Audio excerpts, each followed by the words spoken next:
what's your team news, please, ahead of the weekend? Has everyone come back from the international break unscathed? Everybody is back. The last one was Sadio this morning, and everybody, of course, tired, but no injuries, and that's always good news. If you have 16, 17 players away for 2 weeks, 10 days, and always the question is if everybody is back without any problem, and that's good news. Is Virgil Van Dijk okay then? He picked up a He's knock. okay. He's okay. He came back after the last Friday game, after Wales, Holland, and he had some good days of treatment, and he did yesterday and today good normal training session, and if there is any reaction of that, he will be available for the weekend. And Shane Long the same then?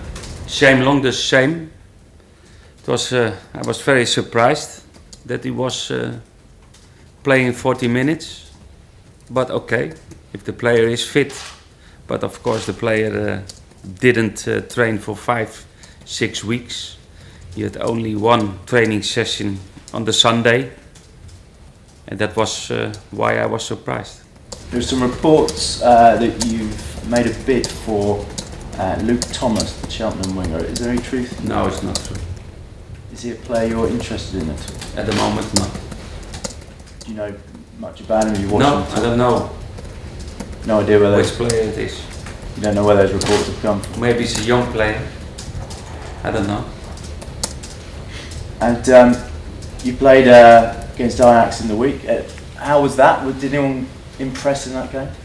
That was good because most of the players who played last Tuesday morning against them did not have really game minutes in the last few weeks, and it's always a good friendly because they need also competition, they need also 90 minutes, and we like to play that kind of friendlies in the international break, and it's also a good opportunity for the young boys from the under-21s. We had some players from the under-18s, and it gives everybody a good view about our academy and about our young players. There'll be heightened security, obviously, this weekend across the grounds. Have you been spoken to, as the club's been spoken to, about measures that may be taken this weekend? Yes, of course, because what happened last Friday in Paris was unbelievable. I think it changed a lot, changed life for everybody, changed the feeling of living safe, changed, and we have to do everything to protect that, and it's not easy, we know, but I think the Premier League will give the clubs something to do, and of course Southampton will be involved in that. Can you give any more details on the specifics? No, I don't know. And before the England-France game at Wembley, everyone sung the French national anthem. Some have said that would be a fitting gesture again this weekend out of the Premier League games. Do you think? Yes, maybe it happened the weekend. I think it's a good, important support, and we know we have, I think, around 70 French players in the Premier League, and it will be a good support to them because it happened in France, but it can happen everywhere. And you've had a few players obviously involved with the internationals. Have you spoken with any of them? Are they all okay? Has it affected them in any way? No, of course it's affecting to everybody.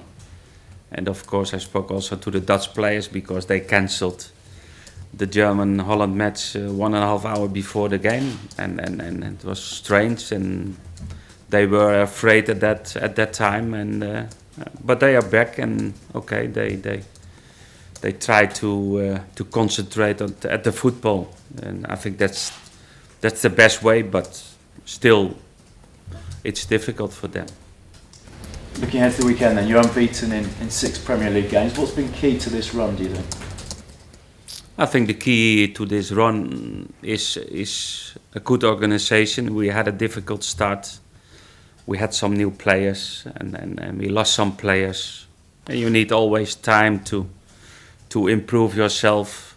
And I think the confidence in the team is one of the key words at the moment. And the second clean sheet in a row, that's a good feeling, and that makes the confidence. And we are close to the level what we want, but we have to work hard. We know it will be a tough program the coming weeks, but we are prepared for that.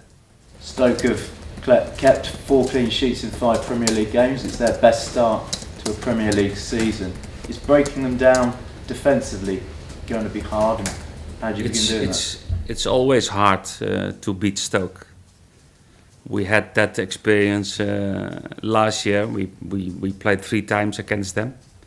It was every game it was difficult, but it's the same for them. It's also difficult to beat Southampton. It will be a good game because they sign some good technical players and maybe they changed the style a little bit, depending the players what they have now available. But we know it's a difficult one, but we're looking forward. Anyone else for the last section, Tony? Ronald, you came up against Mark Hughes as a player, both the same age, played in a few special games, I guess. What are your impressions of him as a player? And does his character on the field, is it reflected now in his teams, the teams that he coaches? Yes, I think so. Because Mark as a player was a tough one. Was always fighting in an honest way on the pitch. He was always trying to make problems.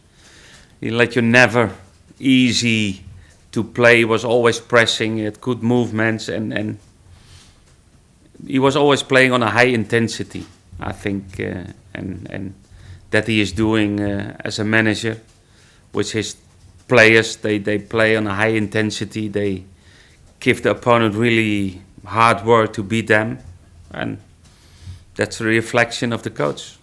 You mentioned they've changed a little bit over the last couple of years since Mark's come in. Are they a more difficult side for you to prepare to face? Perhaps in the old days, maybe you knew what you were going to get when you played Stoke?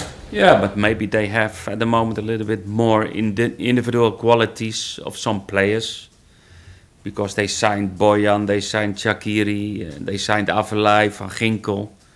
They are not really physical strong players. They are really technical football players, and that changed a lot, but the system is the same, and we know we have to be, and we have to play a good level to beat them.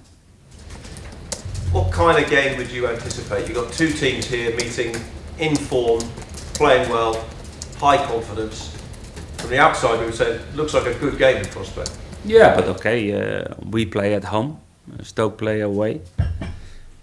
And at home we like to attack, we like to play good football, we like to play attractive football and with an offensive mentality, always. And depending how the game starts, depending how we can press Stoke, and we like to press every opponent. But before the game, they are 2 strong teams with some very good individual qualities, the players, and both playing out of a good, strong organization. And I don't expect a lot of goals, but we are close together. Cool. Ronald, last season perhaps, when teams were very compact in defence, particularly at St Mary's, it was sometimes difficult to break them down. Do you have more creative weapons in your armoury now to combat that sort of approach? Yeah, but I think so. We have different ways to attack. We know with Graziano we can play the long ball. We have offensive right and left fullbacks and good movement from the midfield. We have different options to create problems to our opponent. And we are strong in our set pieces. at the moment, and it's also a possibility to score the goal, and that makes it difficult to beat, and to make it tough for Southampton. How close is Jordi Clasie to being 100% the player you signed him to be after his injury setbacks? Well, I think he make good steps. He played the last two Premier League games, not for 90 minutes, but he played also the first friendly for Holland. Was good that he didn't play last Tuesday, because maybe that was too much in 1 week. But now he's ready, and in my opinion, he's close to be 100%. So just follow up, sorry to go back to the security, but do you think things have changed in such a way now that fans are going to have to be patient, get used to closer security at stadiums just from here on forward? Yeah, but okay, the security always has to be good, but it's not only football. Even if you go to a theater, it can happen, or sitting on a terrace, it can happen. It's not football specific. It's football. No, it's our whole life, and that makes it very difficult. Thank you, guys. We'll finish that section there.